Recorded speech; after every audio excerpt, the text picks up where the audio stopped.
So we ready to roll there, guys? Pretty much. It's kind of a strange thing that you guys, when I'm up here, right, it's like, oh man, this is fun, it's Friday, it's ready to go, but what's strange is then Ken will go, and I get stage fright. I'm not like Dan, who's comfortable, he does this all the time, so. And I'm guessing we're live, because I'm just blabbing on. Thanks, guys, okay. Hey, you're joining us from wherever you're joining us. So, hey, I'm Bill Fowler from HR, here for our Lunch and Learn program today. Got all these people here at Sanford Lake Mary and the New Student Center. So we're going to welcome Dan Grable again here today from Florida Retirement System, particularly to talk about the investment plan this time. And please ask any questions you have. He's got a big handout here. We have a bunch of the handouts. If you're out there in virtual world, just send an email to Learning Connection. We'll in our office the handout packet to you. Also here, everybody here has got this little questionnaire. If you would, the questions are, we are planning for next year's Lunch and Learn sessions. What questions do you have about the Florida retirement system? So, you know, they have some certain packaged programs they kind of bring, and they could also do some other things to maybe customize a little bit what our needs are. So if you have some specific questions about that, you know, let us know what that is. I also said, what are the other questions you have about retirement planning in general? If you have some specific things, let us know. Maybe we'll do a lunch and learn on that. The other question is, do you have other questions overall related to finance things? You know, we have access to CFE Credit Union, for example, and they want to come in and do some things related to maybe repairing debt or getting loans, buying a house, financing, different types of things that they offer. So we could, you know, if you have something specific, let us know on here. And of course, the last question you're all going to be able to answer, which is the question, what great ideas do you have for lunch and learn topics that would benefit all employees? So I'm sure you all have some great ideas that'll be fun. So anyway, we're just trying to get a little bit of information to make sure these things are pointed in the direction to be beneficial for everybody. So let's see, the last thing about logistics, we did actually have somebody call and ask this, so remind me. If you're watching us virtually and you want to ask a question, this is how it's going to work. You will text your question or call and leave a voicemail on my phone, which is on the screen of you guys watching from your desk. Now, since there's no reception in this room, what I will do on occasion is actually leave the building and check my phone and see if you've asked any questions. Usually we have at least one on these Lunch and Learn, so I'll go out there, try to get that, come back in here and ask the question on your behalf. So that's, you think this brand new fancy room, we could do something different, but we'll see. I'll get reception going outside. So anything else I need to cover? We're ready to roll? So you guys know Dan Grable, who's really with Ernst & Young. He's a certified financial planner, expert related on all this retirement planning with Ernst & Young, who is contracted by the Florida Retirement System to be our contacts with them and kind of answer our questions and do these kind of things that Dan does. So, Mr. Grable, take it off. Thank you, Bill. Nice to see you here. Please call me Dan, and I do work for Ernst & Young. We've been a partner with your FRS pretty much forever. Hopefully all of you picked up this big handout, and the first half of it, more or less, are copies of the slides I'm going through. Follow along, make a few notes. Then there's some appendix pages toward the back. And then the very last page has all the lines on it. That's your action plan or do list. As we go through this, you're going to think of a lot of things to do or think about or decide on. If you're anything like me, if you don't get it on a list, you won't get it done. Use that as your do list. The little cards, one side of the card reminds you of the website address, myfrs.com. And you can look at a lot of info on the website without a PIN number. But to look at your numbers, pension or investment plan or run the programs, you need your PIN number. And all of you were sent one, but if you've lost it, don't give it a second thought. Just flip the card over. You see the number for the guidance line. Call that number, hit 1 or 2, they'll throw a new PIN in the mail. Or you can actually start the login process on the website as a new user. It'll determine you don't have one. it'll request it for you. Regardless of how you request it, they're going to mail it to you. Not email it, but mail it to your address of record in the FRS. That means you might as well go ahead and request the PIN because you already know how this is going to work. You're going to want to look at your numbers one day. It'll take you a week or 10 days to get the PIN number, assuming you get it the first time. Go ahead and request the PIN number. Let me clear up a little confusion in the FRS. There's two FRS bureaucracies. There's the Division of Retirement that runs a pension plan. State Board of Administration runs the investment plan. And they've not always worked real closely together, hence there's two websites. There's that old Division of Retirement Pension Calculator website, been out there forever. It has a PIN number. This myfrs.com is the whole FRS, and it's been out there since '02. It's got a PIN number. But to make your life a little easier, if you'll use this myfrs.com as your portal and you have the PIN number for that, you can just hit the link to that other one and you won't need that other PIN number. So this will help your life a little bit. Then I'll talk more in just a few minutes on why else you would call that guidance line number. There was another little pretty color brochure back there, and this one is talking about the advisor service. And as we go through, I'll be talking about that.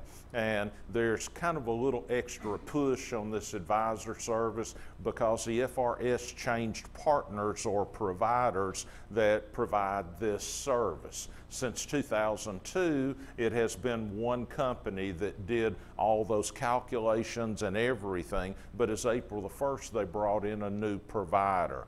And if you've used the advisor service in the past, when they punch that button on April the 1st for the new service, then everything, of course, didn't work right. But they've had some learning curve problems with that. There's still a couple of things the service doesn't do that the old one did, but they're working hard on that. And I'll talk more about why you would call or why you would use that advisor service in a few minutes. I want your questions. Whenever you have them, throw the hands up. Let's address it while we're on the subject. Good chance I don't know all the answers. I'll refer you to the right resource. And when you get ahead of me, not if, but when, don't get your feelings hurt when I say I'm headed there shortly. Will you hold on to that question? Any questions before we get started? Yes. Yeah, you said they changed the advisor service. If we had talked to an advisor before, will the new service have all our information there, or do we have to start all over? The question is, if you've used that advisor service in the past and you've got everything loaded into that program, are you going to have to reload it? And the answer is yes. The answer is yes. And I'm sorry, but that's just the way it turned out. Just the way it turned out. All right, what else? Any questions I like or would like to have, okay, or I can be nice about? Okay, all right, well, let's go ahead and get started then. Here's some objectives for us. Mine's a little simpler. I'm just trying to motivate you to take a little bit of action that will improve your financial situation. All these resources are yours, whether you chose the pension plan or the investment plan. On the left-hand side, the website's got everything about the FRS, pension, investment plan, drop, health insurance subsidy, everything. We'll see some screenshots in just a few minutes. That's where the choice service is, where hopefully all of you went to run your numbers to compare the two plans. You can change your mind one time. That's called your second choice. I'll show you some screenshots of that. And also the advisor service. And the advisor service does two major things for you. One, that's where you can run a retirement plan. You can tell that program when you would like to retire, how much money you would like to have. It knows what you'll get from pension or investment plan. You tell it your deferred comp, your military retirement, your spouse's 401k. It looks at everything and says, are you doing enough? And if you're not, it tells you what you need to do to be able to retire when you want. The other real cool thing that program does is it picks mutual funds for you. If you're in the investment plan, a 403B, a deferred comp, spouse with a 401k, you have all those mutual funds to choose from. You never know what funds to choose. This program is an investment advisory service. It'll pick them for you. according to how much risk you would like to take and what your goals are. So a real cool, powerful program. We'll talk more in a few minutes. But even if you're not going to be a regular website user, go out there and wander around a little bit, just see what's out there. It's got every form and summary plan, descriptions, got calculators. It really is a world-class website. The next resource is real important, the financial guidance line. This is the phone number that shows up on those cards. You dial that number, hit 1 or 2, you go to the Ernst & Young Financial Planners. They're there for all your financial questions, FRS and otherwise. And FRS-wise, things like what plan am I in? How does the investment plan work? Am I in the right funds? How do I access money? Can I roll over other dollars into it? But all that FRS stuff, plus income tax questions, estate planning, cash and debt management, it's like having your own CPA and financial planner for free. And they don't sell anything. They don't market anything. It's a wonderful, free, safe, objective resource from your FRS. There's no downside to taking advantage of this. And you'll be dealing with the same planner. It's not a deal where every time you call in, you start over, explain the same thing to a new person that drives you bonkers. No, when you call in the first time, that's your planner. Then you'll get to know them, they'll get to know you, they'll follow up with you. It's just a cool resource. And things like that, advisor service, any of the programs on the website, if you want to, you plug it all in and you run it yourself and you never have to talk to anybody. But if you would like, you just call the guidance line and those planners will plug it in for you. If you're plugging everything in yourself, you get hung up somewhere, call the guidance line. They can typically access the screen you're on. Some people have the planners plug it all in to start with and get it running, and then the FRS person says, well, hey, I'll take it from now on. So take advantage of that. But those planners are nice people, and if you're in a little financial difficulty, that can be a great call for you. They may not be able to solve your problem, but they may know of some resources that would help you. And keep on your eyes open for employee workshops. We get here. This is the last one we're doing this year, but we'll be here 1 or 2 times next year. But on the website, toward the bottom of the page, there's a workshop button. You hit that, it tells you the subjects we cover and gives you the schedule around the state. That means we're not going to be here anytime soon for a particular topic. You might find me 2 miles away at another agency, catch it there. We do webinars 2 days a quarter, 2 workshops each day. Sign up and view those live. And if none of that works for you, when you look at the list of workshop topics, most of them have a launch button sitting right there. You hit that launch button, you can watch a recording of a session, and it'll be a recording of one of the webinars that was put out there. So take advantage of the workshops. We do electronic surveys, and now that I know your cell phones don't work, I thought mine was the only one that didn't work, so you don't have to do this now, but at some point I would really appreciate it if you would do the survey for us. And we used to do paper ones, now we're doing electronic, but send a text to 313131. The message is FRS survey. About 2 seconds after you send it, you'll get a link to an electronic survey. It's real short. Please do that for us. We would really appreciate that. And when you send this text, you are not signing up for 100 texts a day on financial stuff. You will get nothing else from this, not even one single follow-up. That means if there is such a thing as a safe text to send, this would be the one. So please do the survey. Some things on your action plan, get a PIN number. You might already know some things to call the guidance line about, re-enter the advisor service, do the survey, so you might already have a handful of things. When we talk about retirement benefits, retirement is kind of like a 3-legged stool. That if you sit on a stool that's got 3 solid legs, then that's solid. And retirement's kind of the same way. You'll probably have 3 different types of benefits. Your first one, or the one leg of the stool, might be your IRAs and your after-tax money. Then you might have the FRS investment plan, or your drop money, or your deferred comp plan, your 403B plan, and then your government benefits, Social Security, VA. And most of us are going to need a little something probably from all three to have the kind of retirement that we would like to have. In the FRS, all of you have chosen to be in the FRS pension plan or the investment plan. And the pension plan gives you fixed income. That's the guaranteed monthly check. There's a formula that defines that. But today we're really talking about the FRS investment plan. And the investment plan is not a 401k plan, but it's in that same kind of family of accounts. And we're just growing a big lump sum of money. And when you leave, you might have 50,000, 100,000, 150, 300,000, whatever it is. That's your money. You pretty much do whatever you like. So with your FRS investment plan, we're just growing a big lump sum of money. And don't confuse this with your 457 deferred comp plan or your 403B TSA. Those are wonderful plans, but they're not part of the FRS. So you folks will either be in one of these two here, and then hopefully the 403B or the 457 plan. And there's a lot of similarities between your 403B or deferred comp and the investment plan, but they're two totally separate deals.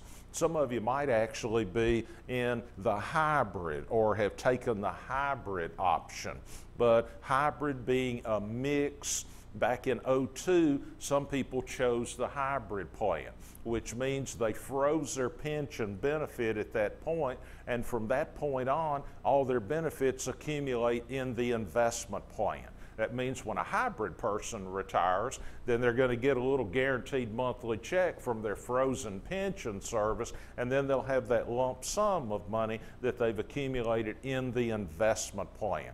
So we've got a few people in the hybrid. You might actually hear the term reverse hybrid. And that's people that started out in the investment plan, they moved over into the pension, and they had more money than they needed to buy back in. So those people are in the pension plan, but they've still got a little money sitting in the investment plan. So they call that the reverse hybrid plan. So the investment plan is a more recent retirement plan design. The benefits not fixed. The benefits based on employee and employer contributions, investment returns, and management expenses. And you choose how to distribute the contributions among about 21 different mutual funds. You decide how much risk to take in the investment plan. If you want to be super conservative, you can be that. If you want to be aggressive, you can. You are the boss over your money. Sometimes I run into people that say, "Oh, Dan, that investment plan's risky." Well, folks, the investment plan, it's really nothing. It's just a dumb old plan. You're the one that decides how to invest the money. So if you want a safe one, you can have it. You want an aggressive one, you can have it. It's totally up to you. You are the boss over your money. There's help available from the guidance line in picking the investments, but in the investment plan, you are totally in charge of your money. And there's a guaranteed benefit for life available. When you retire under the investment plan, you might have $100,000, $200,000, $300,000. Then you invest that money and you spend out of it whatever way you like. That means you could manage it wisely and it'll last you forever and ever and ever. Or you could invest it poorly, you could spend way too much, and you could be broke in a year. And so you have total flexibility, but you also have total responsibility in the investment plan. But when you retire, if you wanted to, if you liked the idea of a guaranteed monthly check for the rest of your life and your spouse's life, you can actually buy an annuity inside the FRS investment plan. And that comes from MetLife. And you can always call the guidance line if you're interested in calculations about that, but that's a decision you wouldn't make until you actually decide to leave. So whatever money you have in there, if you had $300,000 in the investment plan, if you wanted to, you could just give the whole $300,000 to Met and they give you monthly checks. I'm not sure a lot of people do it that way. More often what I see is if people have $300,000, they might take $100,000 or $150,000 and buy an annuity and get the guaranteed monthly check, and then keep half or part of that money liquid for emergencies, flexibilities, and things like that. But if you are considering an annuity at all, the one in the investment plan is worth looking at because there's no agent's commissions, there's no sales charges. You kind of buy that one wholesale. So it's worth taking a look at. But don't misunderstand me. I'm not suggesting you buy an annuity. I'm not even suggesting you buy that one. But if you are interested in an annuity, that one is worth looking at. And that's a great one to use for planning. If you're a couple of years away from retiring, but you're doing some serious planning and you'd like to know, well, if I gave them $100,000, then how much would my monthly check be? Just call the guidance line and they can run that calculation for you. And don't call an insurance agent, because if you call an insurance agent, they're going to worry you to death about buying something. But just call the guidance line. They'll run the calculation and use that for planning. And then down the road, if you really decide to buy the annuity, then search the market when you're actually going to buy something.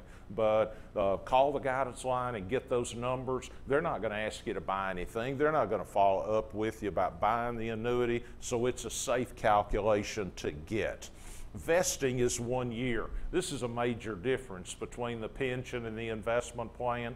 The investment plan's always been 1 year vesting. Investing means I've been here long enough that when I leave, I take a benefit with me. The pension is either 6 or 8 year vesting. So we think of pensions as for long service people, investment plan for generally shorter service people.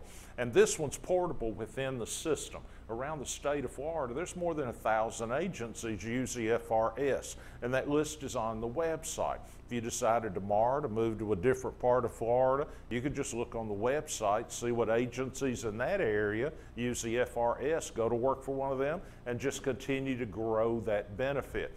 And it's very common to run into someone retiring, maybe with, retiring maybe with 30 years of service. They might have 10 years with this agency. They might have 10 years with Seminole County. They might have 10 years with the state in Tallahassee, and it just all adds up to 30 FRS years. But this thing's also portable outside the system. If you leave here today under the investment plan, you go to private industry, they have a 401k, you can roll it into that new 401k. You can also roll it into an IRA, or you can just leave it in the investment plan. When you leave here, either at retirement or before you retire, you don't have to take the money out of the investment plan. If you're comfortable with the investment choices, then you just leave the money in there and then say, send me $1,000 a month, send me $2,000 a month, send me 10 grand a day, but you can just live out of the investment plan. And a lot of people do that. So don't feel like there's a huge need to get it out of there. And the FRS doesn't care if you get it out or not, but it's a viable option. Every once in a while I run into somebody that say, oh, Dan, I'd never leave my money in the investment plan. And I say, why not? And they say, well, 5 or 10 years down the road, state wants my money, they'll just take my money. Well, that's just not the case. If you're in the investment plan, the state doesn't have that money. That money's kept in outside trust accounts. The state couldn't get their hands on that money if they wanted to. So don't roll it out of there out of fear. Just make a good decision if you want it out, but don't feel like, oh, if I change employers, I got to get this out of there quick, somebody's going to get it. It's just not going to happen. So take advantage of that. All right, let's see. You are putting money into this thing. It used to be that the Florida retirement system was non-contributory for employees. They changed that a few years ago. Now you are putting in 3% times your monthly gross pay. And everybody pays that, whether you're pension or investment plan. Although people that go into drop, people in drop do not pay the 3%.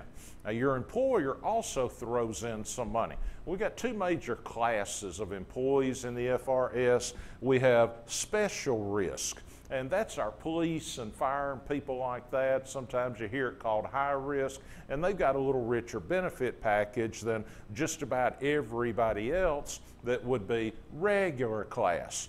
And you as regular class people, then you're putting in 3% out of every paycheck, and that's a pre-tax contribution, so it doesn't exactly hurt you 3% in your take-home pay or pocket money. And then your employer puts in 3.3. So the total amount of money that goes into your FRS investment plan is 6.3% times your monthly gross pay. And if that 6.3 doesn't sound familiar to you, it's because it used to be 9.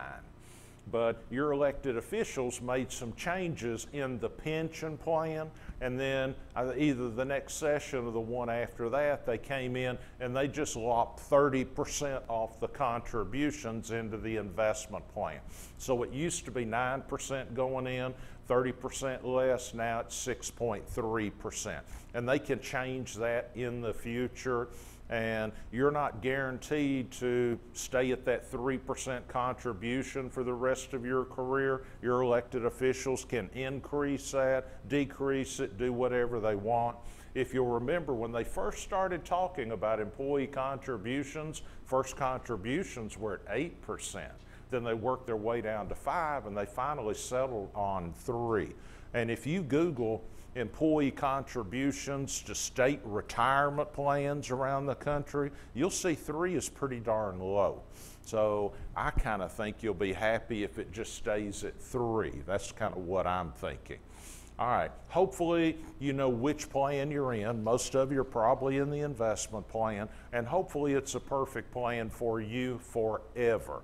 But always remember, you can change your mind one time. That's called your second choice selection.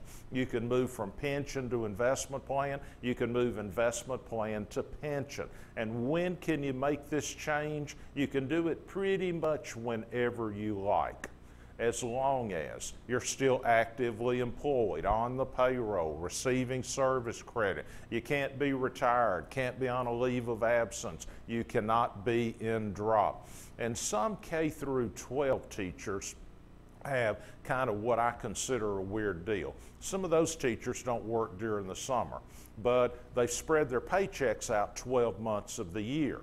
And most of those people think, well, if I get a check in July, I change in July. But they cannot. That means if you ever end up with what I call kind of a weird or strange pay structure, understand that could affect when or even if you could make a change. And if you are in the pension plan and you're thinking about moving to the investment plan, that's a very easy change. All they do is they run that pension formula, determine what benefits you've earned, and then do a present value type number to determine how much lump sum money to throw in the investment plan. Real easy change.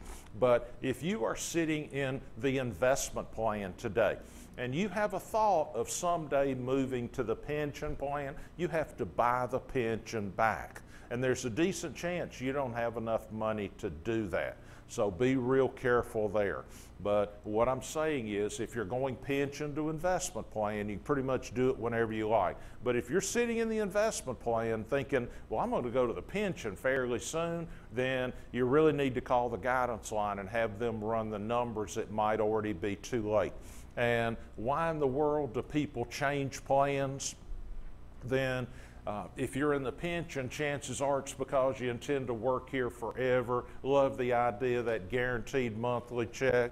But some people say, well, I may leave here tomorrow. Well, if you're leaving tomorrow going to private industry, then sometimes they'll change to the investment plan. Some people want a lump sum pension payment option. There aren't any lump sum options, so they may move to the investment plan right before they leave.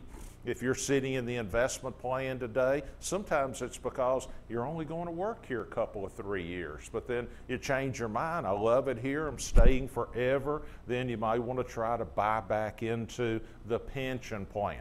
Be careful about the vesting rules. If you've been here more than 6 or 8 years, they changed that pension vesting a while back, But if you've been here more than 6 or 8 years and you make a change, either way you change, whatever you do, you are totally vested as soon as you make that change. But if you have less than that 6 or 8 years of service and you make a change, then the vesting rules are real weird, strange, confusing. Please don't do it without calling the guidance line and talking through that. And for example, if someone is at, say, 5 years of service under the pension plan, and sometimes those people realize that they're not vested, but they know they're leaving, then sometimes their first thought is, well, I know I'm not vested in the pension, but that investment plan's only 1 year vesting. Right before I leave, I'll just change the investment plan. That'll solve my problem. So they'll make the change. They don't call the guidance line. They just print out the form and do it themselves. And they make that change, say, with 5 years of service. And these people may be under the 8-year pension vesting rules. But then they make the change, they leave, and then later on they call back to the FRS and say, hey, I want my money. And the FRS says, what money? You don't have any money, because the money that transfers from the pension plan, you have to satisfy the pension plan vesting rules. So that person that transferred over with 5 years of service, the only way they're going to get at that lump sum money in the investment plan is to come back and work 3 more years and get vested in that. And if you're in the investment plan and you buy into the pension plan and you have less than that 6 or 8 years of service, well, at that point, if you don't stay past that 6 or 8 years of service, then chances are you're losing even what you have in there that you used to buy it with. So that is real dangerous. So be real careful. If you have less than the 6 or 8, if you're making a change, be sure you're talking to the guidance line. And I'm not spending a lot of time on these next few slides here, but there's an area on the website called Second Choice Election. And it runs numbers for you. And 2 sets of numbers you care about. One, it will tell you if you did change plans, what would the money look like? How much money would I end up in the account? What kind of benefit would I end up in? The other thing that this thing does is it compares the cash flow long term for the rest of your life between the 2 plans. And that's the real important part of that. And you can run these numbers on the website if you want to, or you can just call the guidance line. They will run them for you. And don't be afraid of going out to that second election area. You cannot make a change by accident. So if you just want to wander out there out of curiosity, ran to a guy the other day that after a workshop, he asked 4 or 5 questions about changing plans. He knew his numbers down to the penny. And I said, well, are you changing plans? He said, no, I'm never changing plans. I'm just kind of curious how all this stuff worked. I mean, he asked 10 minutes worth of questions, and I thought he was serious about this. And he said, no, I'm just curious guy. So feel free to be curious about this, but don't be afraid, because you cannot make a change while you're out there. Let's talk about the investment funds. In the investment plan, I said you have to decide how you want to invest the money. You can be conservative, you can be aggressive, whatever you like. Now here we're comparing some different things, and we've gone back to the 20s. And the first thing we're looking at here is this bottom little area down here, the gray area. That is inflation. Inflation means everything we buy goes up in price pretty much every year, and our planners will automatically use 3.5. You want more or less used, let them know. But what this tells us is if we buy something, or if we bought something back in the 20s for $1 at 2.9% inflation, then now whatever that is would cost us about 13 bucks. Looking forward, $1 for a candy bar today, be $13 down the road. $1 for a loaf of bread, be $13 down the road. So that means our money, our everything's got to keep pace with inflation just for us to stay even with the board. All right, the next line there, the green one, is what we're calling treasury bills. That's cash investments. That's CDs at the bank, money market accounts, things like that, but cash investments. And if you put $1 in one of those back in the 20s, then now that $1 would be worth about 21 bucks. $1, $21. That sounds pretty good. But let's take a look at the next one, government bonds. If I put $1 in a government bond back in the 20s, now that'll be worth about $134. But let's go up one more. What about large U.S. stocks? If I put $1 in large U.S. stocks back in the 20s, now that $1 is going to be worth over 6,000 bucks. But if I put $1 in small U.S. stocks, $1 back in the 20s, now it would be worth over $32,000 or $33,000. Now, some people look at this chart and say, this answers all my investment questions. I'm going to put all my money in small U.S. stocks. And you might make a lot of money, but look how it got there. Look at those ups and downs. Doesn't that remind you of 3 heart attacks and 2 ulcers and things like that? Sure, you can't put all your money in that. You will die from the stress. That means we're going to diversify, that you're going to have a little money in all these. I mean, if you're young and aggressive, you'll probably have the majority of your money up in those top couple of things, but you'll still have some money in bonds and T-bills and cash stuff also. If you're old and conservative, then you'll probably be real heavy in cash and bonds, but you'll still have a little money at the top also. So the mix of our investments not only tells us how much money we're going to make down the road, but the mix of our investments tells us how much we are eventually going to lose. And the guidance line planners have a neat program that they can run for you that helps you quantify the amount of risk you're taking. And we don't really talk about today let's see, low risk and high risk and moderate and all that kind of stuff and defining that. But most of us do not have a feel for how much risk we're taking with our investments. But the planners have a program that they can look at how you are invested today.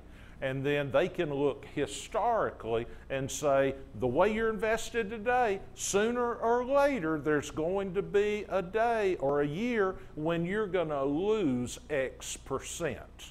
For example, if you're 100% stocks, then there's no doubt that there's going to be a year when you're going to lose at least half your money. And if some people look at that and say, oh my goodness, I'd have a heart attack if I lost that much money. Well, that means they don't need to be 100% stocks. So the planners can look at how you're invested today and tell you historically kind of what's your downside risk. And it could be that if it comes back and says you're going to lose half your money sooner or later, then some people would say, oh, I'd have a heart attack. I got to change that. That's wrong. But if it's a 22-year-old person and they just started their first job and they got $35 in their 403B, well, if it comes back and says they're going to lose half their money, well, who cares? It doesn't matter. I mean, they got 40 years to work and they only got 20 bucks in there anyway, so it doesn't matter.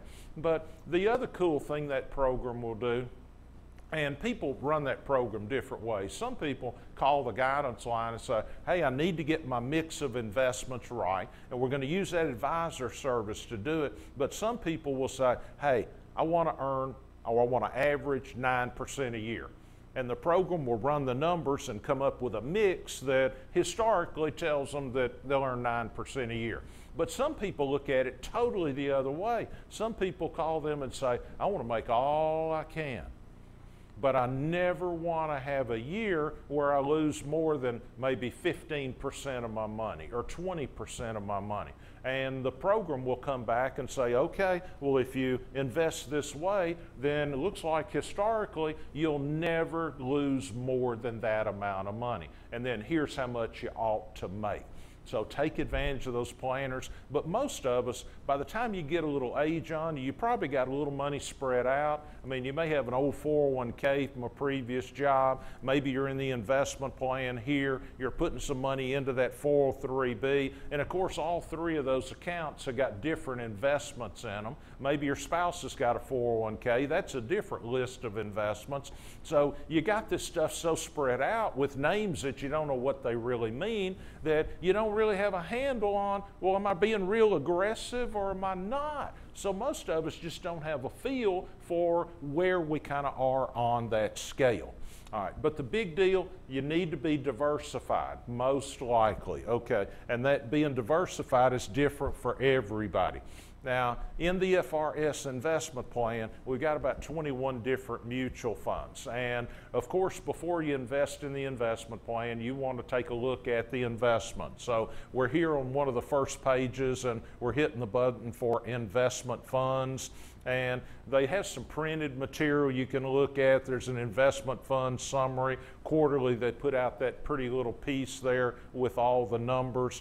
But we're looking on the website here under investment funds. And this one gives you, if you see across the top up here or toward the top, we've got about 8 different tabs of information on one particular fund.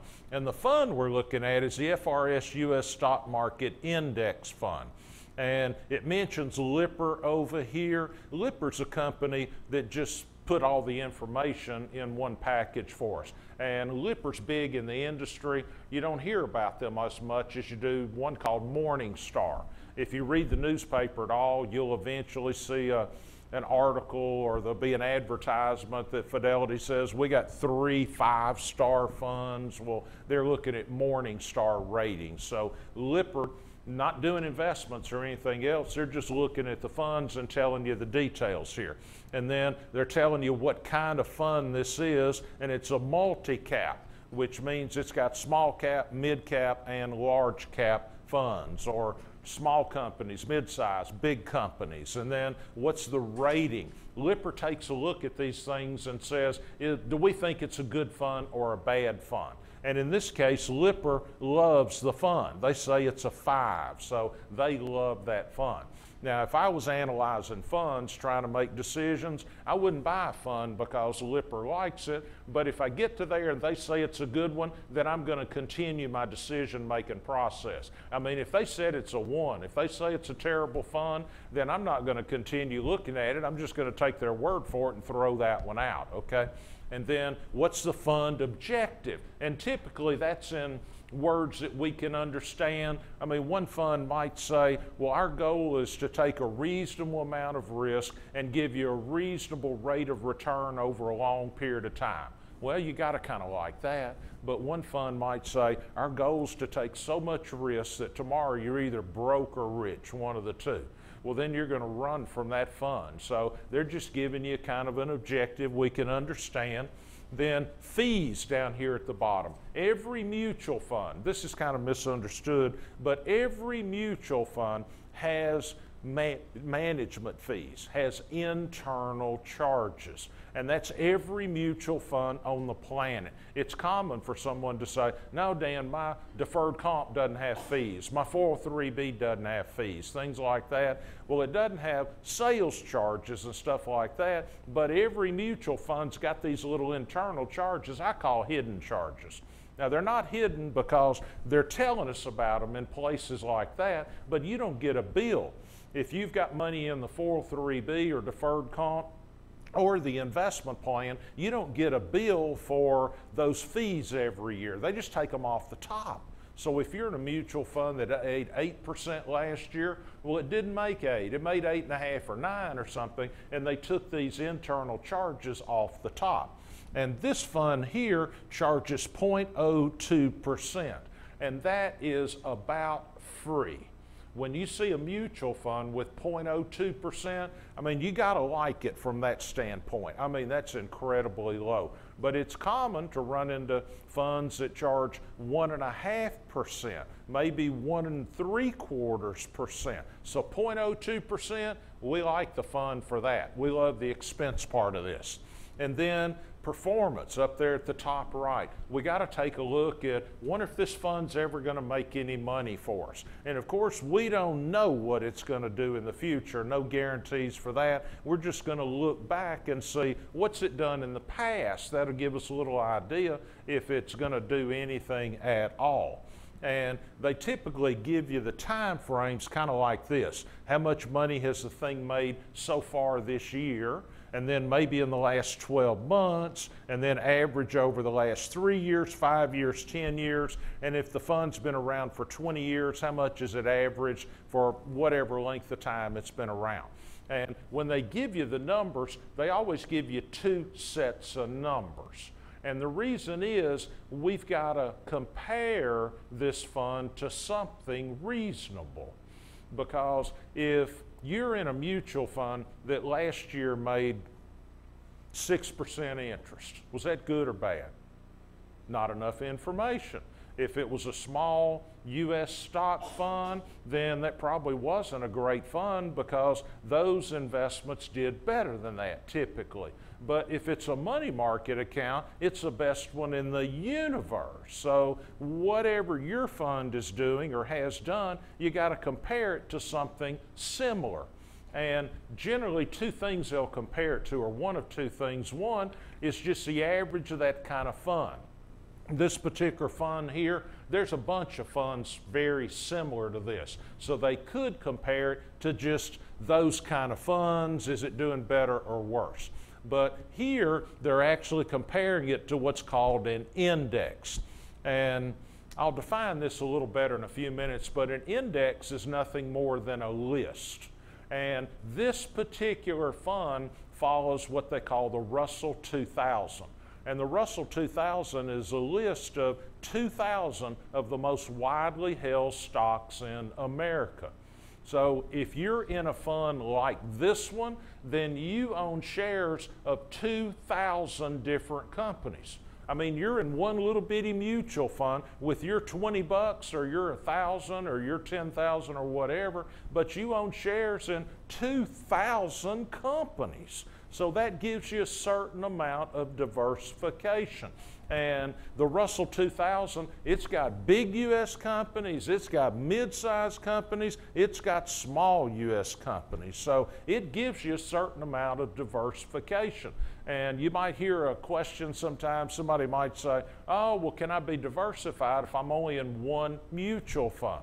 Well, if it's one that diversifies for you, I mean, if we're talking about the U.S. stock market, then this is pretty good diversification for the U.S. stock market. Now, it doesn't have bonds, doesn't have international, so it's not a perfect one fund for our whole financial life, but that gives you a certain amount of diversification. So this one, they're just comparing it to that index, and that's the reason that it is doing there.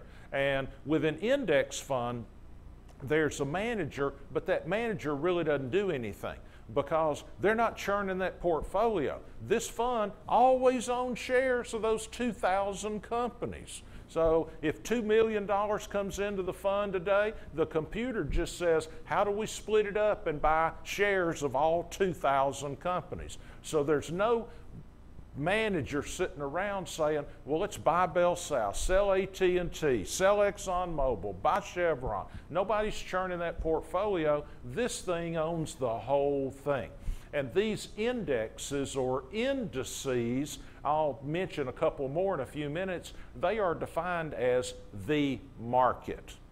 I mean, when you read about, like today, the market is very volatile. But when you mention the stock market, then everybody kind of knows what you're talking about, that overall something's happening, but it's really not enough to define the market. I mean, the big thing you hear about, the Dow Jones Industrial Average, right? That's 30 stocks. 30 stocks. That's not enough of a sample to tell you about the stock market, is it? Okay, the other thing you'll hear about, S&P 500.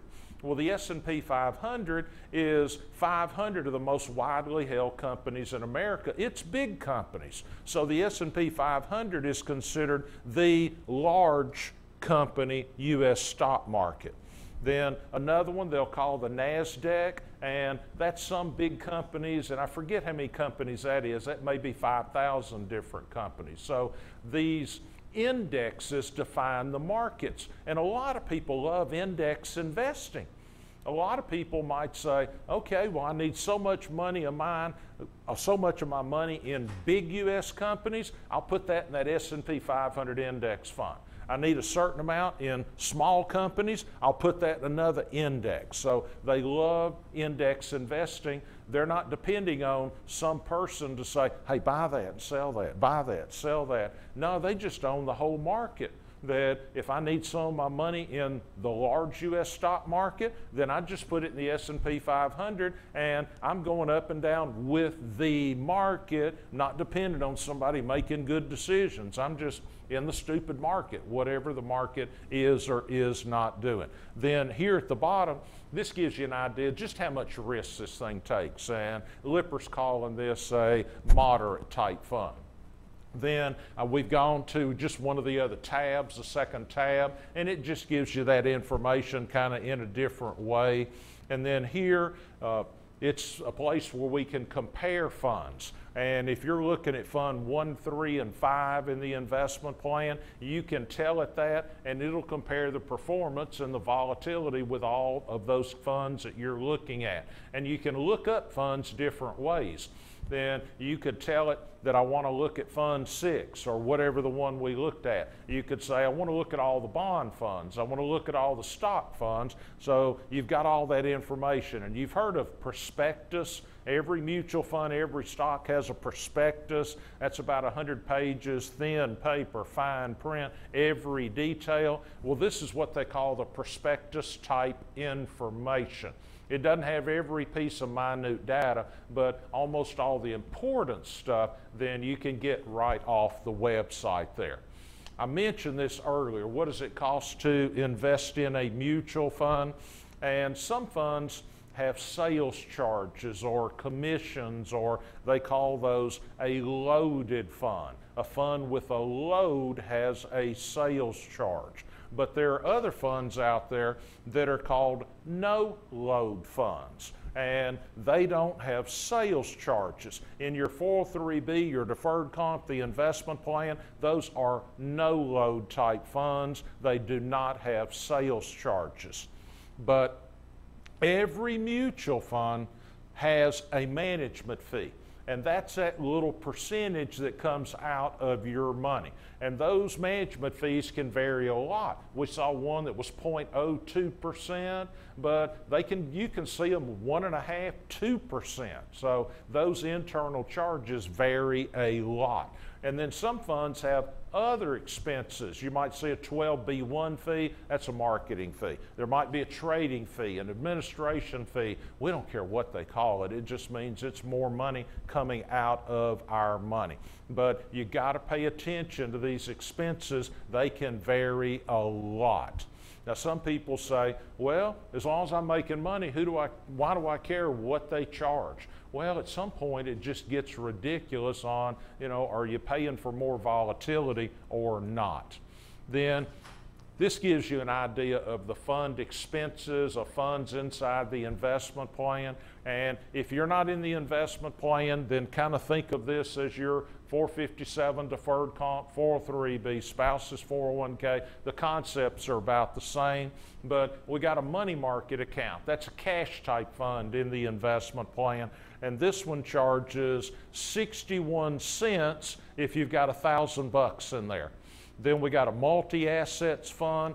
That's a fund that's got stocks and bonds and real estate, kind of a little bit of everything.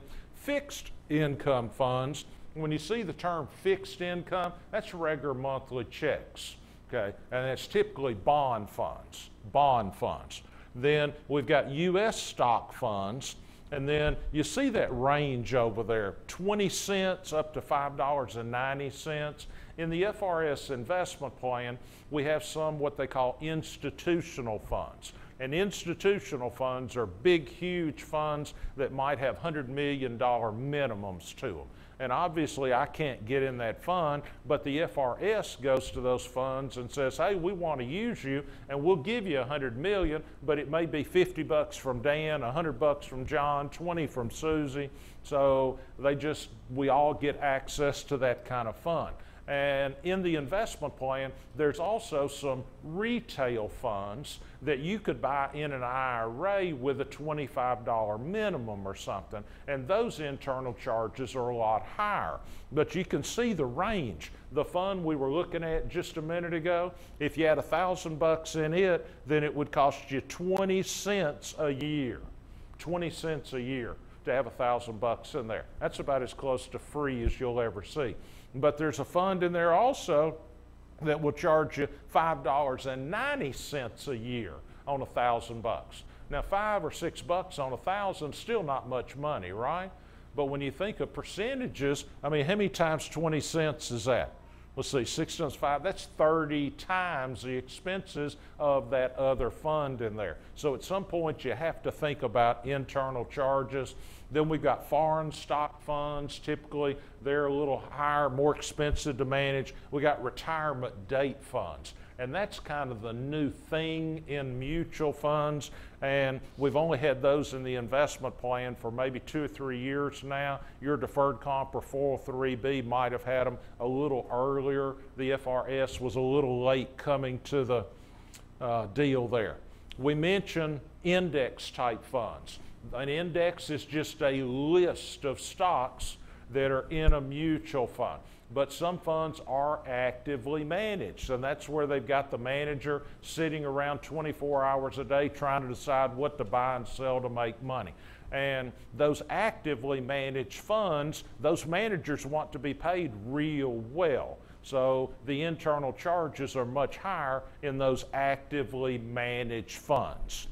Okay, all right, so the proprietary funds, these are the institutional type funds, and in the investment plan, it's what we call FRS select funds, but institutional or commingled type funds are the ones that have huge funds with the huge minimums. They're not the retail ones that we can get into for 25 bucks or something like that. Retirement date funds. I'm skipping this for just a second, and I'm going to the list of funds inside the investment plan. And again, if you're not in the investment plan, but you're thinking of going to it, or you're in the deferred comp, this is the same. The names will be different, but everything I'm talking about, the concepts are the same. All right, I'm skipping this page. I'm going to the next page, and these are still funds that are in the investment plan. And at the top there, you see money market fund. And then over here on the left, we've got what's the class? Okay, so we need a cash investment that gives you safety and no volatility. So the one they give you is a money market account. Then we got bonds. Then we got 3 different bond funds. And there's an index bond fund, and then a core bond fund, intermediate bond fund. This core plus bond fund, that one has long-term bonds and mid-term type bonds. But then the third one down there is just intermediate time frame. Then we've got U.S. stock funds. So we got 3 of those, 2 foreign stock funds. We got a global fund. Global and foreign sound the same to me. But foreign fund is foreign. But global will have some foreign stuff and some U.S. stuff. So global is the whole globe. And then a multi-assets fund, that's got some stocks, some gold, some silver, some oil, things like that. That means if you're in the investment plan, if you want to, you can do the research on all those different funds, and you can decide which ones I want to use. I want to use fund 1, 3, 5, and 7, 2, 4, 6, 8. You can do all the research if you want to. Most people would rather have a root canal than go to that amount of trouble. Yes, ma'am. So is there a default? So say if you enter the investment plan and you don't make a choice in terms of where you put your money, is it a default for where it goes? Yes, the question is there a default choice if I didn't choose the investments? And I'm headed there in a second, but the short answer is retirement date fund, but I'll get more detail on that in just a second. Okay, so if you want to, you can analyze all those funds. Most people hate that and don't want to do that. So what those people did that hated picking funds, they used something called a balance fund. And you used to have them in your deferred comp, the investment plan everywhere, and you'd see a moderate balance fund, a conservative balance fund, and an aggressive balance fund. And balance funds mix the money up for you. And if you were in, let's see, before they changed the retirement date funds, the majority of money in the investment plan was in the moderate balance fund. And that fund had about 60% of the money in the stock market, about 40% in bonds and cash. So there was different types of investments in one fund. I mean, they had cash, they had bonds, they had government bonds, corporate bonds, small U.S. stocks, mid-size, large U.S. stocks, international. So a balance fund has every category inside of it. So instead of me having to pick from a bunch of these, then the balance fund had some of every class in there. So people love balance funds because somebody else is managing it for me. And we mentioned earlier, can you be diversified if you're in one mutual fund? Well, if it's a balance fund that mixes it up for you, then the answer would be yes. All right, so people love balance funds. They made investing very easy. But the only problem with a balance fund is you got to change them every once in a while. Because when you're 22, you need an aggressive balance fund because you can take more risk and you're looking 40 years down the road. And then you get into your 40s or 50s or somewhere, then maybe you need a moderate one. And then you get to 60 and 70, maybe you need a conservative one. So even with a balance fund, you kind of got to watch this stuff and pay attention and move things from time to time. But the investment industry wants more of your money. And the way they get you to invest more money, in a lot of cases, is to make investing easier. So they made it a little easy by using balance funds. But then they took the next step. I've gone back one slide here. And they took the next level and they went to retirement date funds. And retirement date funds are balance funds. Every one of these is a balance fund, but every fund has a different mixture. For example, this 2015 fund, the second one from the top, well, that's a person that was eligible for normal retirement in 2015. So that's a 60-year-old person, 62-year-old, something like that, and that is a relatively conservative mix. But if we go all the way to the bottom, that 2060 fund, that's a person eligible for normal retirement in 2060 or around that. That's what, 40 years down the road? That's a 20-year-old person, right? Okay, and that's an aggressive mix. That thing's probably 90% stock market, okay? So it's an aggressive mix. Somewhere there in the middle, maybe this 2030 or 35, then that one's probably 50% stocks and then 50% bonds and cash. So the mix of these things different. But the idea for this is the 20-year-old person then goes into that 2060 fund, and the fund changes the mix every year. If today, if that 2060 fund is 90% stocks, well, next year it might be 89% stocks. 5 years down the road, it may be 70% stocks. If we get to 2059, then the thing's probably only 20% stocks. So the idea of these retirement date funds is they adjust as you get older. That means that in a perfect world, you put money in that fund and you don't touch it the rest of your career. They handle it for you.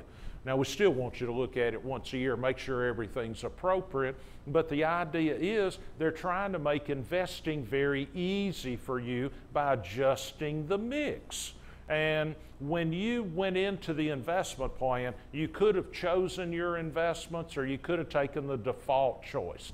And when they had the conservative, moderate, and aggressive balance funds, the majority of people didn't choose their investments. So most of the money in the investment plan, I think there's about 15 billion in there now. The majority of that money was in the moderate balance fund, which was the default choice. And then when they moved over to these, let's see, we started at 12:30, am I? 12:15, so, and I have till 1:45, right? Have till when? Have till 1:15, okay. All right, give me just a minute to wrap this up, okay. All right, so retirement date funds, if you did not choose your investment, then they put your money in the retirement date fund closest to your date of normal retirement.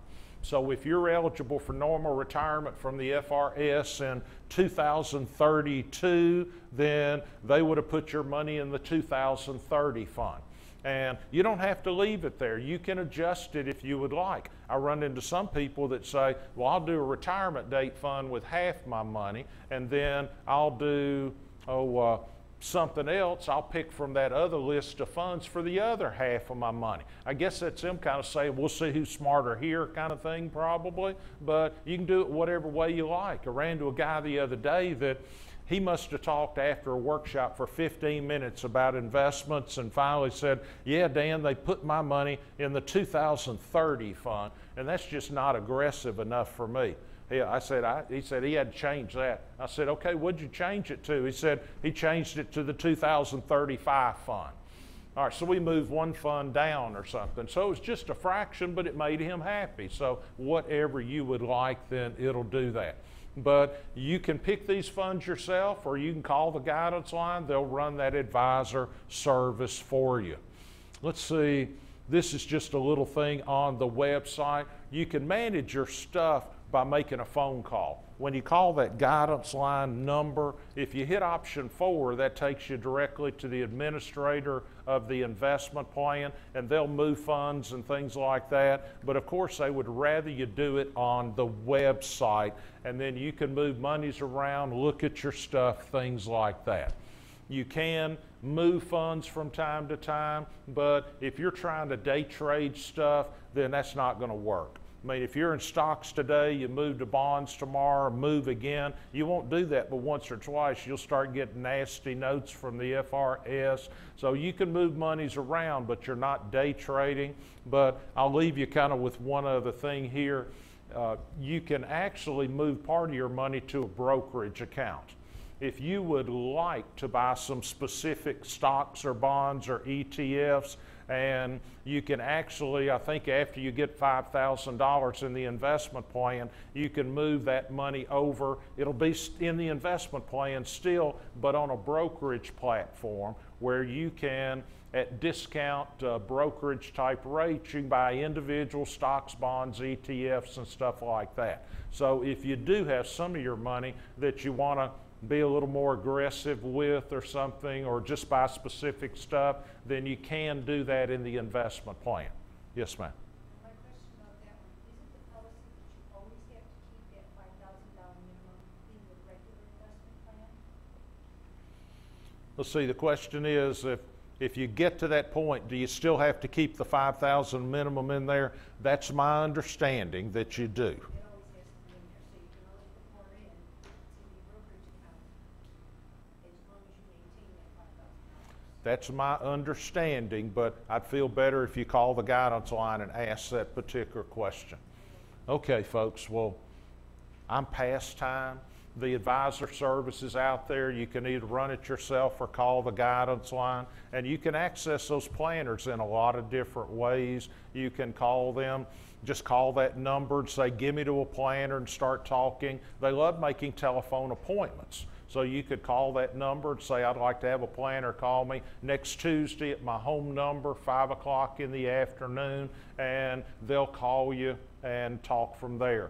or that text number where you're texting the survey. You can text in FRS questions or text in, have a planner call me 2 days from now at my home number at 9 in the morning or something. And on the website, there's a chat online area. So if you've got simple questions, that's a great place to get, like this question here. Asking that question online would be real easy. You can also ask them online to have a planner call you. But if you just go today and just kind of wander around the website, you'll only be out there a few seconds and there'll be a pop-up box. One of the planners will say, hey, saw you're out here. Do you have any questions we can answer for you? So they'll go ahead and start those conversations. Okay, folks, I'm out of time. It's nice to see y'all. I'll be around for a few minutes for other questions. Thank you for coming, and we'll see you down the road. Okay, thank you very much. Okay, see you. Okay.